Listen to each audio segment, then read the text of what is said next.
बाब क्रमांक 41 पृष्ठ क्रमांक 26 महसूल विभागामार्फत बरेच चांगले निर्णय घेण्यात आलेत. उतारा असेल किंवा तुकडाबंदी कायदा उठवण्यात आली आहे. पण गरिबांच्या दृष्टीने सर्वसामान्यांच्या दृष्टीने वन विभागाकडून जी काही वनपट्टे दिले गेलेत तर त्यावरती हा वनपट्टाधारक हा भोगवटादार 2 आहे.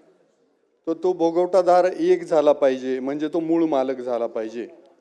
त्याचबरोबर हे जे काही वनपट्टे दिले गेलेत तर याच्यावरती पोटखराबा लागलाय. त्या काळात ते पिकायोग्य नव्हते, पण आता पिकायोग्य झाले तर ते पीक योग्य दाखवले गेले पाहिजे. तो पोटखराबा बाजूला केला पाहिजे, जेणेकरून सरकारचे जे काही लाभ आहेत, आज हे जे वनपट्टे कसताय ह्या शेतकऱ्यांना तिथला जो काही बाकीच्यांना कर्जमाफी झाली, बाकीच्या योजना यायला लागल्या, तर त्या कुठल्याच योजना विहिरीपासून तर कुठल्याच योजना त्या वनपट्ट्यावर घेता येत नाही. तर मला वाटतंय तसं जर भोगवटादार सदरी 1 झाले, मूळ मालक झाले ते, आणि पोटखराबा काढून पिकायोग्य जमीन लागली तर त्या शेतकऱ्यांना खूप सारी मदत होऊ शकेल.